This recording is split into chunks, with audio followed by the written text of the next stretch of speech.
again. Okay.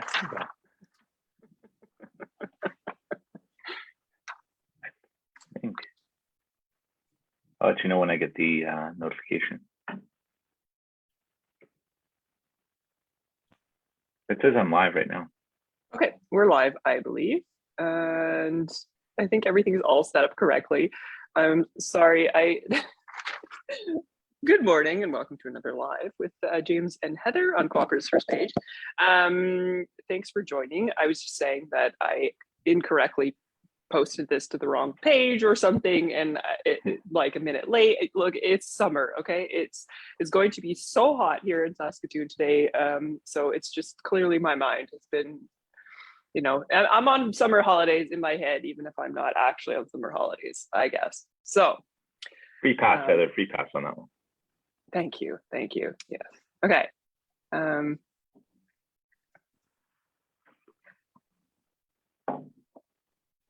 Okay, so welcome, and a little bit of introductions before we roll into this welcome to James again for joining me on another live. If you haven't met me before, I'm Heather. I'm the business development with Co-operatives First, supporting cooperative startups. And James and I do these lives like once a month where we talk about different topics that are relevant and interesting to cooperative startups. We've worked with a lot of co-op startups at this point. And we've seen the tools that are useful and helpful for co-ops as they get started, and the things that can help you get off in the right direction. So James works with us on a number of business plans, feasibility studies, business consultant, and has helped many of our groups become successful through business planning support. So thank you, James, for joining. Yeah, thanks, Heather. So good to be here again, and in these warm conditions of summer. It's nice. Yeah, so you're joining from Winnipeg too. So you're in the prairies. I'm in the prairies today, visiting family here in Winnipeg, so it's fantastic to be back home. Nice. Okay, Yeah. Good. So we're talking about something today that is I would say just completely like, I think that if a group does this really sets them up on the path for success. And this isn't specifically related to what you sell, or even really totally connected to your sort of business strategy, or we've kind of really talked about a lot about delivering value to your customer and developing value proposition for the products and services you're selling. So we've had a lot of conversations about that, and that is super important. But the other side of this is like completely essential, is just remembering that you are a team of people starting a co-op as a group. So every single cooperative startup involves a group of people. If you don't, you might want to go back to square one and ask yourself where your people are, because you can't have a co-op of one. That's what we always say. So we're talking today about the dynamics of your team and how to set yourself up for success by developing a team charter canvas. And we're using a tool called Team Charter Canvas, which is just found on Design a Better Business, or you can just Google Team Charter Canvas. If you don't want to use this specific canvas because that isn't something that you like, just take whatever we're talking about and apply it to your situation, because it's just really about getting your team on the same page. So we'll talk about, let's talk about why first. Why should we spend time aligning people on a team? Well, this is a great question, Heather, and thank you for bringing this up. And it's such an important step when you're starting a co-op, because people are the core of any business, but particularly a co-op. And starting with why is always important. But this is about the who, the what, and the how. And you could have the best business plan, or the best concept, or the best idea, but if you don't have the people in place and a mechanism to align these people towards your vision and towards the mission, then it's really going to be frustrating for you as you go along. So essentially, what a project charter does is it's essentially an accountability agreement. So everybody understands the values of the organization, aligns it with their personal values, as is quite common in co-ops, and then moves this forward in a systemized way. And the more systemized it is, as you add the next member, or board members roll off, or members of the steering committee come in, everybody understands the direction that the co-op is going in and what it takes to get there. Yeah, and this isn't something that happens. I think there's maybe an assumption that can be made, or just even having no thought put into it. It can happen that you think a group is a team. Because right. You're a group. A group of people working together is a team. so why should you use a canvas? Now, I don't think that's true. And I think that's kind of why bother aligning people, right? Because just because you're all kind of committed to the same idea doesn't mean you're aligned. Yeah, 100%. And what's really important for teams is that if they're diverse in nature and they're aligned towards the same outcome, you've got a really strong team. And you bring up a really great point there. There's just because you have a bunch of people that believe in the same concept, or they're really passionate about perhaps a consumer co-op or a producer co-op, and they're aligned with, hey, we want this outcome. You still have to make sure that you're contributing in effective ways to get to that outcome, right? And people have parts that are, no part is bigger than another, but you have to understand what everybody's part is, so they're not overlapping one another, and they're not having redundant things, because quite often co-ops, particularly at board levels, are volunteer led. So you want to make sure that you make the best use of everybody's time and energy on this. And what this does is it says, okay, we're going to bring these people together and then propel them so 1 and 1 makes 3, or 3 and 3 makes 9, or whatever the case may be. So you get more out of people. And then the goal of this too is so that other people understand, not just within the management team or the steering committee or the board, but it also sets the tone for the entire vision for the co-op going forward, so that you can attract new members, nurture them, retain them, attract customers, that type of thing as well. So it's so important to not just put a bunch of people in the room, and not a bunch of people they're all homogeneous either. So inclusion by design, diversity by outcome, and then you get these people aligned so they can move towards the proper result you're looking for. Yeah, and I feel like that's a conversation that I could have all day about, really like the dynamics of working on a team versus the dynamics of working in a group. Like I've had that experience Right. before. And I remember actually the first time I had experience working with what I would call like a team. And it was just not even the first time, but just the most memorable time. It was like, I realized I can do my work and be committed to my sort of thing that I'm committed to or that I'm overseeing. And then I can fully believe that another person can come in and then support me with what they do best, so that we're Right. both going towards, and so we trust each other, we rely on each other, we both are reinforcing each other. There's no competition, because I'm not saying like, wow, I can't believe that I don't have X skill, because I just know that person has that skill and I maybe don't, or don't have the time to do that at the moment. So like, it just allows me to just free up my bandwidth to just work on what I'm really working on, really good at, and for them to do what they're really good at. And then for us to just keep like, for me not to be like in a sort of place where I have to dictate what they do. It's just like, do this, and then I'll do this, and then I'll do, and then you'll do this, and then we just get towards the goal. So anyway, I think that dynamic is really interesting. But maybe that's what draws me towards co-ops. I don't know. Right. Dynamic. And what you mentioned is it's so important, because the interdependent, the key to this is trust, right? So what this is you develop trust amongst people, and then there's interdependence between this. So we have to have this humility to understand, say, hey, listen, be honest and say, I'm not good at this one component. How else can we bring someone in who's better? How can I learn from them? How can I teach someone who's next, and develop the bench strength? But the way you do this is say, develop this charter, which is essentially a design thinking tool. We've talked a lot about design thinking tools throughout our Facebook lives, right? With acquisition design, customer empathy, and business model canvas and so forth. But what this one is really says, hey, let's get this team going so that we can have this flywheel of momentum going.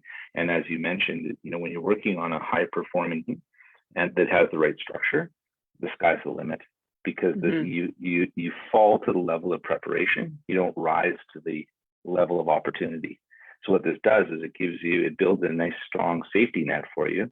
So if anything does go wrong, you're prepared to move it forward, versus anybody on any team on any given perfect day can rise to the level of, hey, let's make this happen, but how do you sustain it over time? And that's by preparing with things like a team charter to say, this is how we handle different aspects of our business in good and in bad, or in elements of change, so that we can deal with this. And if anyone's watching this and is thinking like, I find this like really interesting about group dynamics, groups working together, teams, what we're basically describing is like the formation of governance. So if that word has ever scared you in the past, do not be afraid now, because that is what it is. And if you want to like learn more about it, we have a free governance course online. I didn't mean to plug this at all, but I'm doing it because it was just felt right. But we have a governance course where we talk about some of these topics in more mature organizations too. So you can see where this has kind of like it's sort of evolved over time. And also considering how it's evolved over time is a good way to also then consider if you would backtrack and if you would have started from a place maybe to keep it on track, maybe in the case where it didn't go so hot, or how they established those norms so that it could go to a, so continue to do well into the future. So anyway, I think it's super interesting to think about. So if you do too, check out that governance course. It's on our site there on the like on the online courses, the governance course. Okay, so let's talk about this team charter canvas business before I go off on another tangent. So team charter canvas is a tool that we said that we've used with groups and is useful for aligning people. So so what is this canvas? Just sort of at a high level, or you can even dive into it more. Just describe it for me. Sure. So what it does is it provides as I mentioned, design thing. It's a framework, right? And the framework is within the analogy of being on a bus and heading in a direction. So when you think of it, this isn't too unlike Jim Collins' book, Good to Great, where you get the right people sitting in the right seats on the bus. Many of the listeners here may have been familiar with that book. So it builds kind of on that concept, but it's not a Jim Collins thing here. So essentially what you're doing is identifying different aspects of this. There's 7 aspects of it.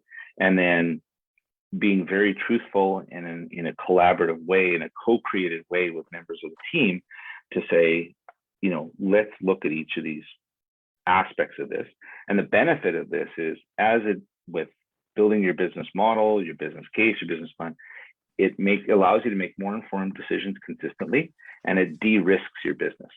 So we'll start with the first aspect of it, is identifying who's on this bus. And it's important to understand who's driving, okay? So some people are born leaders, whatever that means, or they're made leaders, or they're leaders in that moment, or they could be leaders by default. Leaders by default. I got to do this. Or they're the champions of this. So if they're the leader of this, who's behind the wheel? Who's driving? You're going to have someone who's making the move. And this could mean someone who's really passionate about moving the agenda of the co-op. It could be the person who's has the best appeal to draw more people into it. So you got to have someone who's leading this. You could have two people leading as well. You could have a strong navigator while someone's leading.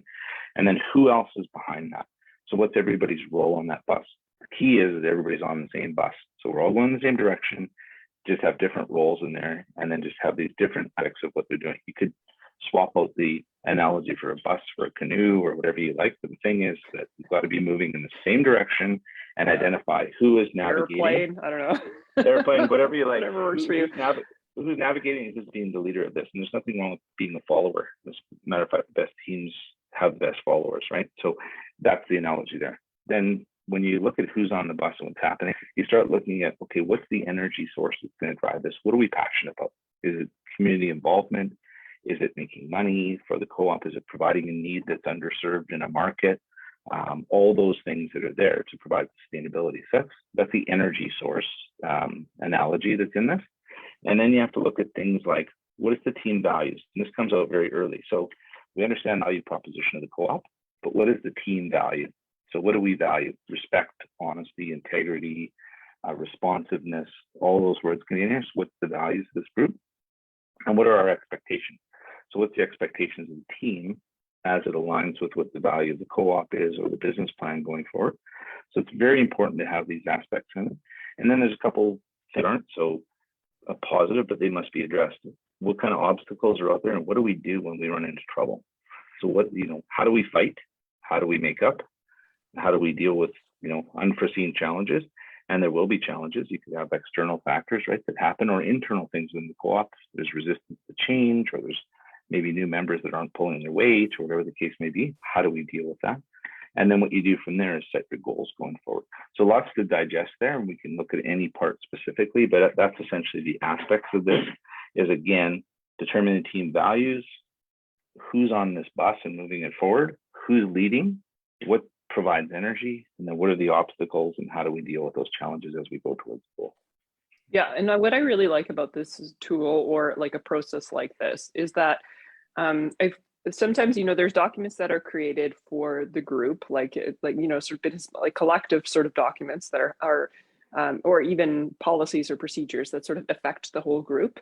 And then there's each Right. individual person. And like I said, a group isn't a team Hmm. necessarily, not by default. So what this does is it gets each member on the team or in the bus or whatever, Yeah. it gets each individual person to contribute an answer, 3, 2, 1 answers to these prompts independently of each other. And then from there, you create something in the team. So now some like people are really not going to agree. And I think the other thing too is if you're doing this, and I mean there's a note for me. So if people are like me, just take this note too, is that don't try to categorize or to group things too soon, like to create too much order. Just let it be. If like Right. James and I are doing a team charter canvas and I say, what are my expectations? My expectations are I want to make a living for myself or whatever, and I want um, to sell the things that I'm selling. I don't know. I'm thinking of some kind of like makers co-op or something. I don't know. So, and I want to have a broader market for my whatever. But I also want to sell my products with a sustainable packaging or something. And you're like, well, that's not my expectation. So we don't have to. Or my values might be like it could be totally different. Like I'm giving things that are my answers and you're giving things that are your answers, and they might be the same, but we're not going to try to make them the same too early or too quickly, Correct. because we have to just kind of accommodate for the diversity, because like everyone there is going to be expecting different things, but there is some expectations in common, assuming. Hopefully, if there isn't, I mean, I don't know, look at what you're trying to do, maybe. um, Right. but I like that you each respond to all of these questions, values, expectations, potential obstacles independently, before you try to put some order on it. Absolutely. And what it does, you're right on the mark there, Heather. And what it does is allows you to build your business by design, not by default. So you don't want to have it built by default. You want to have it by design. And what you want to do is live a purposeful existence here with this co-op, right, or this business. So when you have it, people are different. Well, that's great. Actually, it's the best outcome you can have is when you can pull these people in, because there's no such thing as this homogeneous business that all the people are the same, thinking the same, doing the same. Because guess what? Once you go in and you meet a customer, they're all different, right? Or Yeah. our suppliers are all different. So this allows you to say, here's what we represent and here's what we value going forward. As long as people can be different all they want, their values can be somewhat different, but that team together has to have the same values and what winning looks like, what success looks like, and how do we build this going through. And when you align people, then your plan comes together. Sometimes we've seen it where we've had really strong ideas or projects or plans, but the people don't get along and it's me, right? So people have got to Yeah. say, okay, this is what we're doing, and then we can make it work. I'd rather align the people than the business. They can come together to create and achieve great things, but it can't be the other way around. It just doesn't work. Yeah. And I think Yeah. like when you mentioned by design, I thought of this from a little bit different kind of way, is that it can be sometimes easy to look at the success of others or what other people are doing and just sort of grab that as a whole unit and just apply it to your situation. But Right. consider that that group has maybe, hopefully, if they've done a good job of this, has addressed their own specific and unique problems, potential obstacles, expectations, and values of the group. And the manifestation of it is what they've created. And understand that your values, expectations, obstacles, and potential opportunities are different. So what you create is going to look different than what that other group has created. Just grabbing, because it's like putting say you're moving a house or something, and you have some, I don't know, you're putting it on your context or whatever. And so say I like this design of house in Europe and I bring it here, I freeze in the winter because there's no HVAC or whatever. It's not appropriate for the context because it's built with the conditions of the place it was designed in mind. It's not built for my conditions. Right. So I think that's what you're talking about when you're talking about by design. And I think that's what the team charter canvas does, is that it creates each unique team is doing it by design, because we're all, we are designing it by creating this or going through this exercise. 100%. And I'll pose a little alliteration here for you. So No. You're right. The foundational element here is the culture. Okay. And then what you do with that culture, then you build on it the capabilities of each member of the team, their capacity and their competencies, right? So you look at all those things. And then if that's strong, then if you're ever dealt with change, then you can handle change more effectively, right? Because understand the underpinning, the foundation is the culture of the group. People can go and you can actually attract and recruit members based on the culture. So you can see if people are a good fit. And then from there, you can say, okay, well, what's their capabilities? What's their capacity to do more or less work? Are they capable of doing this? And then what's their competency? And then from there, you can build out that competency to attract more people to come on board, and they can handle change more effectively. So it doesn't have to be chaotic or overly complex, or confusing. It's just, it can be simple. So my lesson today brought to you by letter C. Excellent. Yeah. Excellent. Yeah. But is that a Sesame Street thing with the it is a Sesame Street thing on a Friday. So what it is that essentially what the charter is. What's today's number? Building culture. Yeah. I'm in the alphabet department. You're in the number department. You tell me. I don't know. Okay. Yeah. Okay. Actually, I forgot to ask this question earlier, and I maybe should have done, but I'll ask it now. Is there really an optimal time in a group's startup journey to go through an exercise like this to create a team charter? Yes. Well, I don't know if there's any perfect time, but there is timing when you want to do this. So you have your idea, and then I think it's before you look and see if it's a feasible plan, because traditionally you think of, I got an idea, I want to see if it's feasible, then I want to create a business plan. But it's only feasible if you align people. So I think it's that stage when you have an idea, and between the idea and the feasibility study, if you're looking at it that way, how are we going to align the people in order to make it feasible? And then again, it's a re-upping on this one more time before you go to business planning. And then it's a continuous process. So I'm not suggesting you change the charter all the time, but you should look at it, at least review it and reference it and make sure everybody has it handy yearly. And if there's any major changes to the business, 18 to 24 months. But the optimal time to do this is when you have an idea and you're bringing people together. As soon as you have, it goes from concept to the implementation or the idea generation where there's more than one person, it's the time to do this. Yeah. And I think even just to make it as easy as possible, if you even want to just, don't worry about, canvases and whatever, it's just a tool to facilitate something. So don't get stuck on the specific thing. Even if when you bring people together, you ask the question, what are your expectations from this business? So, okay, you're here, that's great. So what are you expecting? I don't know, identifying who's the lead. I mean, it just sort of happens most of the time, but just, okay, that person's driving the bus. I think even very simple, straightforward questions that don't feel too weird to ask. Sometimes it's coming, right. If you ask somebody what are potential, what are your values? Some people might get kind of freaked out, but I think there are ways to ask this that could be, just very informal, but kind of get the information that you want. Right. It provides context, right?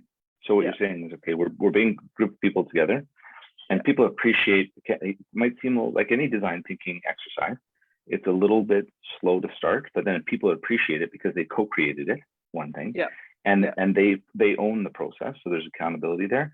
And in the fact that it's systemized and not just talking about ideas, this allows you to put it down on paper in a standardized format that you can refer to after the fact. And also what it does is we've seen situations before one person is really passionate about an idea and everybody's just coming along for the ride but doesn't understand why. Yeah. And then that it's not fair to the leader, because then you have people talking in groups saying, oh, this was never my idea. This gets it out in the open. And it's not fair to the people who are not as passionate as the original leader if they don't have a voice. So this gives people a voice. We're all in this thing together. We're heading down the road. And we might want to take a bus, we might want to take a plane, we might want to take a boat, but we're all in this thing together. And how are we going to do that, right? And the thing is that if the leader ever steps out, this is the perfect way to build your bench strength. So the next person in, because you just follow that charter, and succession is so important. Life happens, right? So you never want to start something, have it succeed, and then not be prepared to deal with eventualities that are common and they're going to happen, right? Yeah, I mean, think about any volunteer board that you've been a part of, where you're thinking like, oh, if one person left, the whole thing crumbles. Or Totally. like, it's a fragile kind of ecosystem. But creating a team charter allows not just the team to be strong, but to create the basis of the organization's culture that can withstand people coming and going, which is completely Right. essential, especially if you're starting a nonprofit. Like, consider this early stage, because you're not motivated by financial gain being there. Right. So you gotta find a way to keep this thing stronger than just one person coming and going. Absolutely. And this impacts also suppliers coming and going, customers coming and going, because it sets your Yeah. value set. There's a common trait called the owner's trap. A phrase, what that is any business that's over reliant on one customer, supplier, or one person internally. And that could apply to co-ops as well. So, when you're bringing on new suppliers, and as co-ops do that, or other members are working with you say, does this match our value set? And our charter says we're going to do this. Well, now we have a reason to either accept or dismiss or discuss that. So think even our own Charter of Rights and Freedoms in Canada, right? This is what we believe in, and this is what we're doing. It's charter. There's just different types of Magna Carta, all these different charters, right? This just happens to be one for your business or your co-op, or even for your life, or if you're a family or whatever, that it works. Yeah. It could be as personally as well. So any of these design thinking tools are intended to be things that are easy to understand and easy to apply in all aspects of life, business, whatever, right? Yeah, it is really not too time consuming of an exercise either. I wanted to just dive a little bit into one thing that I had a question about, is about the setting goals, because we talked about the steps of when everyone contributes their expectations. Everyone says identifies potential obstacles, talks about, gives a few of their values, what would give them energy. So everyone's contributing these things. And now the second last thing that you do is set goals for the team. Right. So that is like you have this kind of messy sort of thing where you're all sort of contributing. And now suddenly you have to put together sort of cohesive, like concrete goals for the team. So that's kind of like organizing this chaos in some ways. Maybe it'll be very straightforward, and that's fair. But I just wondered if you could give some examples of what kinds of things would be a goal that a group has set or would set. Yeah, and it's a really good question. So when you look at goals, they're kind of tactical elements of your strategy, right? You're saying, okay, once we've got our idea and we've got our people in place, I feel that we're aligned on this to move forward, then you can move confidently towards saying we can achieve this. Because if you set these stretch goals without having the confidence people are capable, competent, or have the capacity to do it, then it's just arbitrary. So the type of things you want to look at that are really important, saying things for a co-op, for example, is how about increasing our membership? Okay, so if that's the case, who's on our bus that can increase our membership? Someone may have really good connections in the community, might have good marketing skills, sales skills, understand that. Another one, what if we develop a new service line? So for example, if it's have an abattoir and meat processing facility, well, a service line could be a food delivery or food box program. So who's going to do that? That's a goal. We want to be able to develop this within 6 months after opening, a distribution strategy through using the food box program, or that could be in a producer co-op or whatever the case may be. Increasing sponsorship, getting more people to donate or provide money to the co-op. That's a goal. Selling more shares, that's another prevalent goal on that. And then promoting the idea. So these are all tactical elements, but to build on what you said there, Heather, it's just that you can't do this without having people aligned and have that charter on how we do this. So the ideas might pop into place. The world's dynamic. You might have to deal with something that needs action in the moment. What this charter allows you to do is react quickly to capitalize on things that make sense and allow you to make decisions on things that just sound like they're a good idea, but let's not chase down too many rabbit holes. I hope that makes sense. Yeah. Yeah. Okay, so getting close to wrapping up here, but I want to talk about, we mentioned about obstacles, and I didn't want to start with like, you have to do this so that because if you don't, it's going to be a big problem. But we do know that if you don't spend time doing this, it can be a big problem. So, Right. what can happen if you don't spend time aligning people? Well, that's a very good question. So the one thing the big risk of this is people will leave, right? So they don't see their purpose within this and they get frustrated and they leave. Maybe even more toxic is they get mad and they stay, right? And then they infight, right? Because if someone is toxic, it's better if they leave than if they stay. And then more time is spent trying to organize the dynamics of governance within the co-op than it is actually helping the people it's intended to help. Mm-hmm. So there's three, and that's an unintended consequence of not taking care of your house in the dirt before it happens. So if you don't do this, people don't know what they're doing. They just signed up to be a part of a group. So there's no purpose, no direction, no alignment. And then they'll either go off in too many directions. They have good intentions, but they don't match what's happening. They'll start infighting. They'll leave. Worse, they'll stay. And if they do stay, they don't. And another thing too is that there'll be no continuity of the team or the board or the steering committee that's here. And what it does ultimately impact is other members of the co-op, users of the co-op, workers of the co-op, producers of the co-op. So this is the core. So if this isn't done properly, you're building a house of stone, to use your metaphor, on a bed of sand, right? This thing just is shaky. So if you don't do this and align people to get it going, and it's very hard to attract people to be a part of this because they'll say, you know what, this is too chaotic. I don't want to be a part of this thing. And it could really fall apart. So this is a critical element. I would contend it's probably as important, if not more important, than other aspects of planning, because the plan, you could have the best plan in the world. If you can't implement and execute, how do you do it? And without people, you can't implement and execute.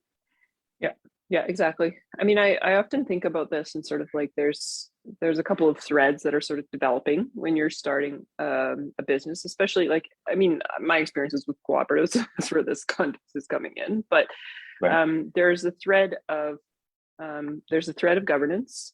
There's the thread of the business. So there's the people part and the business part. And I think the two have to work hand in hand and be sort of self-reinforcing. If you spend too much time focusing on the governance part and completely like don't focus at all on the business aspect, you're not going to sell anything. And then the people part that ceases to exist, quite frankly. Exactly. If you focus too much on the business aspect of like, ensuring that if you have like, okay, so if you focus on the business to sort of like the exclusion of focusing on the people part, you potentially will lose the business because it will lose the plot basically, and the people will go away and then you won't have anything anymore because you need that group, because that's what a co-op is. So, that usually goes, I can think of the time and when that has also happened. So it's like double down on the business aspect of the complete lack of the people part, and then you just lose it. So I think either one of those things is a potential danger to get into. Where the perfect balance lies, I don't know. But I think like the team charter canvas or spending time creating a team charter is the absolute first thing you can do to get the team on the same page, because you talk about what do you want from this thing? Why are you here? If someone's like, I'm here in order to use it for my own personal gain and I don't care about anything else, then you go, okay, whoa, we got a problem. Exactly. I just want to use the thing and I don't want to contribute anything. Okay, Yeah. but that doesn't align with what everyone else wants. Right. You'll reveal some things quickly, and people might ask themselves why they're a part of it, and other people might want to join or be part of it because you've anyway. So when you say de-risk, I think that really is part of it too. And one thing too, Okay. Heather, I'll interject there, is that to build on your point, which is great, is that you have kind of this governance, and then you have planning, and then implementation. So I've seen it the other way, where there are people that say, "Oh, I'm in it for themselves." Then there's the other side of it, where there are people who are altruistic and they want to be a part of the governance and everything, but they're not very good, or they don't have that orientation towards implementation. So that's why you need a bunch of different people. You need passionate people who are really good at bringing people together. Then you might have people who are a little bit quieter on that side that are saying, I can implement this. So I'm Mm-hmm. a strong implementer. And then you have other people that say, I'm a planner. So you have people who are passionate about the idea, people who can make a plan, and then people who can implement. You need all those people.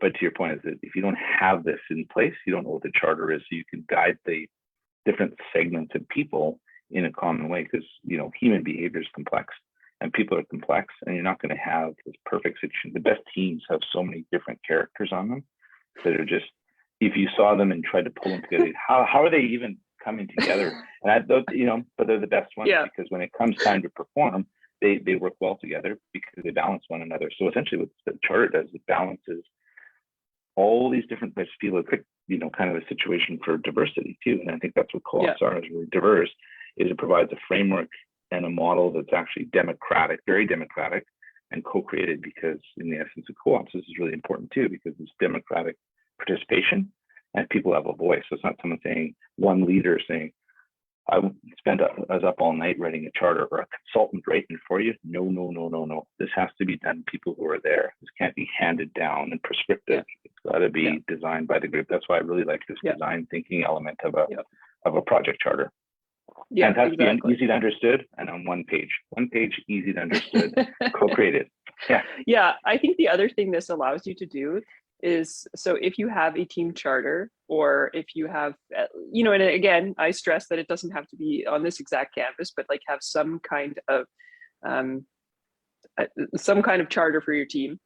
It allows conflict to exist and to be helpful to you and to be resolved within the team, because like you said, humans are complex. Like, there's a diverse cast of characters. People are going to disagree, and that's a good thing, because if they all agree, I think you're not going to do very well in your business. You need people to have different opinions for how you get stuff done. You don't need to have them fundamentally arguing all the time, but people are not going to agree. And if people do disagree, or if there's somebody who gets mad at somebody else or whatever, like, having the charter is like a baseline then that allows you to kind of productively not get along and then sort of recover, I guess, and pursue a path. Absolutely. And it roots you in a situation where if you do have conflict or change, which is constant, you could say, okay, let's reference our charter. How does this fit in? As I mentioned earlier, with suppliers and customers and everybody else. Okay, we have a conflict. Here we go. It allows you to get over those things faster, not to ignore them, because you can't ignore conflict. It's really important. But you say, okay, how do we deal with change? What's our challenge? What's our concern? What's our ideal outcome? And how does it relate to what we agreed upon in our charter? Okay, we're good. And someone's not going to win all the time, but they help create this thing. So how can they argue with something they help create? Right? And if it's for the betterment of the group. Yeah, that's why it's important. That's what I said earlier. Don't try to categorize too early, because people need to say their piece and they need to not feel minimized in the moment. Do not say, like, if someone says, I value this, you can't say, well, nobody else valued that, so we're just going to take that sticky note off. And because then people's ideas feel like, wait, what? Like, I think people need to each be able to have said their piece at this part. And then if there is like you said, an issue, it's like, well, we were all there and we all made it. It was a democratic process of creating this thing. We all had our say. Very important not to do it for somebody else. Don't tell someone else their values, please. Gosh, no. It's and then the team has to decide on the goals. Like I said, the goals need to be unified. Every person can have a different goal, but the goals come out of and are decided based on what has happened during the sort of team charter canvas. So what comes out of it, somebody's, might put something down that doesn't get picked up on later because it wasn't sort of like a common thread, but it's in there, right? Exactly. And okay, that brings me to revisiting the team charter canvas. This is my last kind of question or place that I thought we could chat about is, how often do you revisit this or change it? Is it when a lot of people change or turnover on the team? Because if you, like you said, when people are like, oh, you were part of it. Well, if the team turns over and a lot of people weren't part of it, do you create it then? Do you work on it again? When do you revisit the charter? Yeah, I think that's a really good question. I think when you're onboarding, when you have your strategic planning meetings, which should probably be every year, and when you're onboarding, people should be part of the orientation package for board members for sure. and then it's an onboard or employees as well. So if there's employees of a co-op, just have them look at that. But I would say, you review it, but you don't change it every 12 to 18 months, unless there's a wide scale change of this group. So you review it, you reference it, but I think you don't change it, any shorter than a year, because you shouldn't have rapid turnover that much. You should have your eye on it all the time, but not be changing it unless you absolutely have to. Every strategic planning retreat or wherever, you just refer back to the charter and then just make changes. It should never have a wholesale change, because then that's a problem if it's changing all the time, but there might be tweaks to it. So good question. I would say probably every year minimum, but not wholesale changes on that, and have it as available to everyone to reference almost on the wall in their office or in a manual or their playbook, I know whatever groups you want to have. that do create a canvas or have used something to then have like a thing that they post or have. I asked from savior.town, they have like a kind of a motto sort of statement about like this is who they are and what they do.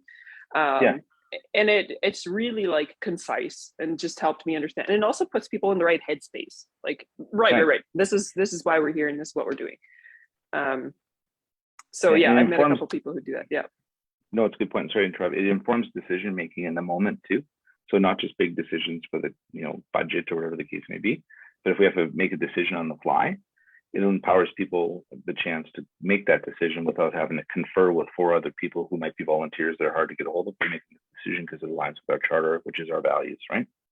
Yeah, I mean, you can do whatever you want to if you're not the kind of person. If you think the idea of putting a charter on the wall sounds like those silly motivational posters, then don't do it, because that doesn't match your culture, right? It doesn't match your culture. But if it does, if it's you, then if that's kind of how you do your thing, do that. And if it's like, no, I'm more of a we're going to talk about it and put it somewhere, but at least even to ask the questions. And I think that is the sort of thing that I would take away, is even if you like look at these kinds of questions and the kinds of things that those questions uncover, like why are you there, what do you expect from this, what are your values, and what is going to allow you to continue to do your work by giving you energy, like propelling this forward.